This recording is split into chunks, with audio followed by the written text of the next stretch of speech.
Alright, welcome back everybody. Anybody that's new here, thanks for joining me today. If you're new here, consider subscribing if you want more videos like this. And also, at the end of this one, at the very end of this one, I'm going to put a playlist that if you guys are new to the world of ice fishing and all that stuff, you're going to want to check it out. And you're going to want to be subscribed because I basically live in the hard water. But today's video is going to be a real simple one. I've been meaning to do it. If you guys are subscribed, you already know that I do a first-hand impressions kind of video, one where I break down whatever I'm using. So if I get a new reel or something like that, I have a bunch of those. I'll put that in a card towards the end of the video. I'll remind everybody. I have a whole playlist basically on like reviews and stuff like that. They're basically honest reviews. I buy most of my equipment. And if I have any kind of sponsors backing me, I have bought their equipment first before I ever even asked for anybody to back me. I don't do the whole like you can buy me type thing. You can try to buy me, hit me up in my email, but we'll talk about that later. Either way, this one's gonna be a real simple one. It's all about the Okuma Avenger ABF-1000. I know there's a lot of reviews on like the 500 CMAR. I think is what people are calling it. The thing is it's a bait feeder. A lot of people wonder why you would need a bait feeder for ice fishing. Anybody who's a really hardcore ice fisherman already knows. But one of the big things I use it for are these guys right here, the iFish Pro. And we'll go into detail on that in a little bit. But let's take a look at the reel first. Okay, so I still have mine on my rod that I use for ice fishing. I have it set up as simple as you can get, you know, a little number 12 treble hook, split shot, and this is a trigger for your iFish Pros. I'll just describe this real quick for you guys. That right there attaches to the trigger that's on your line. When the trigger goes off, the flag goes up, your line goes through the center hole. You just take this off the ice hole, set the hook, bring in monsters like that. So it'll look like that when it's set up. Okay, so first things first, I want to really kind of dive deep into the details of, you know, the follow-up. And I've been using this for an entire season now, and I live on the ice. Any of you guys that aren't new here know I walk on hard water more than I float on the soft water. This year might be a contestation, but if you guys are watching only watching hard water videos and you don't realize it because that's all you've been watching of my stuff, I have hundreds upon hundreds of videos. So go check out those open water ones. But needless to say, this is probably a game changer as far as I would say as far as like tip up fishing and ice fishing is concerned. I'm gonna go into the details of some of the benefits I found of it, and then there was a couple of little bit of negatives that I found. Nothing too serious, but I want to let you guys know exactly what those are. Okay, so I was going to take it off you here and show you guys all these details, but it actually makes more sense on this thing. So if you guys don't know what this is, if you guys are just kind of looking at fishing reels for ice fishing, which is one of the things that you guys might find this under, as far as cold weather is concerned, I have no complaints. This thing's been sitting in the snow before, so with the iFish Pro, you set it in a holder like this, and then you set everything up over here. And I've had this sitting in the snow. Usually I clear the snow away and stuff like that. Try to take care of my stuff. So as you guys can see, I've been cleaning this thing after almost every use. But yeah, with the snow sitting on it and everything like that, seems like the lubrication that comes with it is pretty good. I might have to get them re-lubed for this season, but other than that, I would say they've been holding up pretty well. So that's a good key point. Now, you could use these for jigging sticks and stuff like that, and then you'd have the option of the bait feeder. But if you guys are new to bait feeders, I'm going to try and do this without making a mess. So this little thing right here, so if you guys have fished spinning reels before, you have your front drag and your rear drag. Well, you have a rear drag. Either or. This one has both. What they did is they just basically put a switch in here, and you've seen that.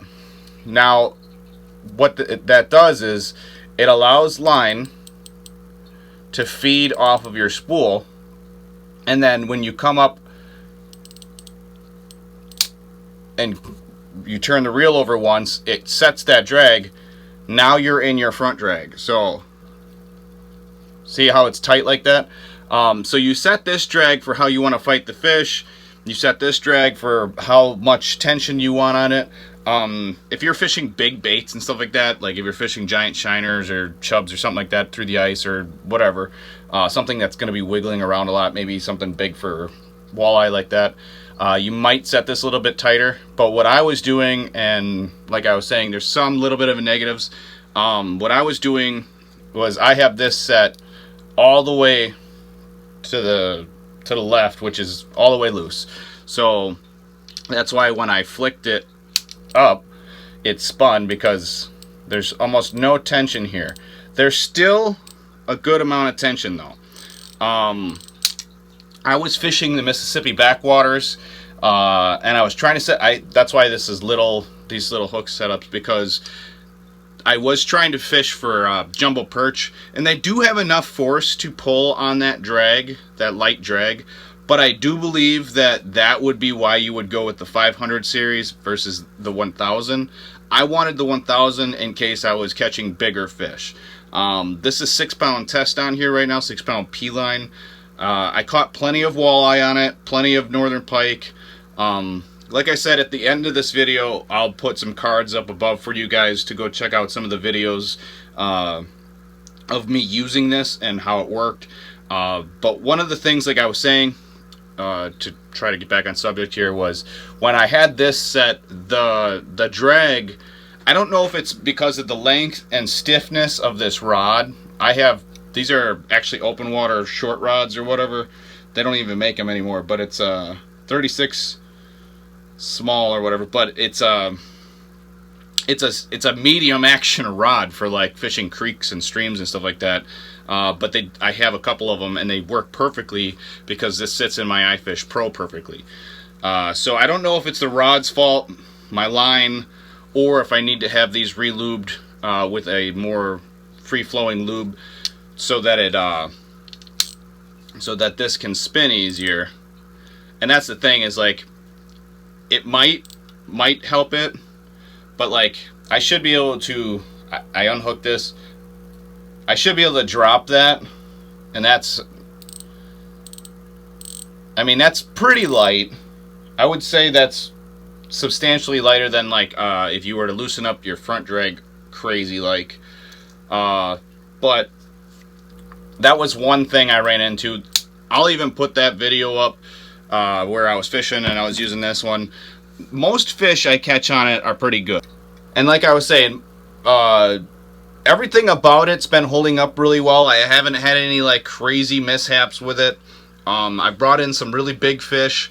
One of the key features I really like, and it's only because I run an Otter Sportsman's case, that thing down there, it's kind of a flat case, so like pancakey. So you couldn't put this in your case with your rod handle up, but they were thinking about that, so you can actually just undo the reel knob over here, and it completely lays flat. And with that flat and this bail over on this side, you could put, this is a 36-inch rod, you could probably put 6 of these in an Otter Sportsman's case, no problem. And like I was saying before, the reel itself has dealt with northern pike, walleye, perch, crappie, white bass. I think that's all I've caught on this reel so far. Nothing crazy. Or no, I think I caught a catfish on one of these. I catch catfish through the ice every once in a while, so if you guys are interested in seeing that weird stuff, some people don't find it weird, but I still find it kind of odd. Subscribe. But needless to say, it's handled some big fish, and for a 1000, that's my standard go-to. I have 3 or 4 more standard 1000 reels. They are Abu Garcia Revo S10s, so 1000s. They're panfish reels, but they have a nice big spool on them, so when you're ice fishing, you don't get that coil up effect you get with like the little 500 spools. So that was the other reason I went with this. The big thing I do a lot of times, and I'm gonna see if I can just hold it here and do this. when I'm fishing my iFish Pro, I leave this open, and as you can see, there's no kinks in this line. So because there's no kinks in the line, it comes off freely. And when it comes off freely, you have less tangles, you have less problems, all the stuff that you don't want to worry about when you're fishing these kinds of reels. Obviously, if you're getting a bait feeder, you're getting it so that the line comes off of it smoothly, and that's why I got these 1000s. Was basically, it's the overall like mid-range thing versus like getting a 2000 or something like that. But otherwise, all in all, I can honestly say after using them for as long as I have, they are a great reel, and I have no complaints about them that are major. Like I said, the only thing that I have that you guys got to keep in mind is, so this is 6-pound test with, like a, I don't know, that's a decent size split shot and a number 12 treble. I've put jumbo, not jumbo, but like medium to large fat heads on here, and it's been fine with the bait feeder thing. And I think that's why they did that, is because if you're fishing a live bait, you don't want the bait swimming away, pulling line out. So that could be a thing I just figured out while I was talking to you guys. Alright, one thing I wanted to point out was, like I was saying, these are 1000 reels. I have 3 or 4 of those guys right now. They work for just about everything. So that's the biggest reason I went with the ABF-1000 versus the 500. The 500 just seemed like it was way too small for me. I tend to catch a lot of bigger fish, and I don't want to have a reel that's undermatched, basically. I know there's a lot of guys, you guys can comment below, what would you prefer, the 500 or the 1000? And then let me know if there's anything else you want me to tell you that I've not thought of about this reel. I just wanted to get this out there before the ice season, so you guys, if you're trying to figure out if you can get your hands on an Okuma ABF-1000, if you guys want one, this will kind of help you guys make that decision. Whether or not you trust my judgment, you can just look at my ice fishing videos. I'm not the best in the world, but I live on the ice, so there's that. So hopefully my experience helps shorten your learning curve, and you guys get a chance to pick up some good reels. Like I said before, they work really good. One thing I have heard people doing, and this is a good tip that I might even do, is you get the Reel hot sauce. So REEL hot sauce lubricant. It's for sub-zero temperatures, and that might make the whole reel work better. You might even put it like a drag kit in or something like that, but that's up to you. Either way, I just wanted to help you guys make a decision this fall here. Winter's coming, and I'm hoping we get a really good one. I can't wait to walk on the hard water, and I hope you guys are interested in that too. Obviously, if you're not new here, you know what's up. But if you are new, can you please just remember to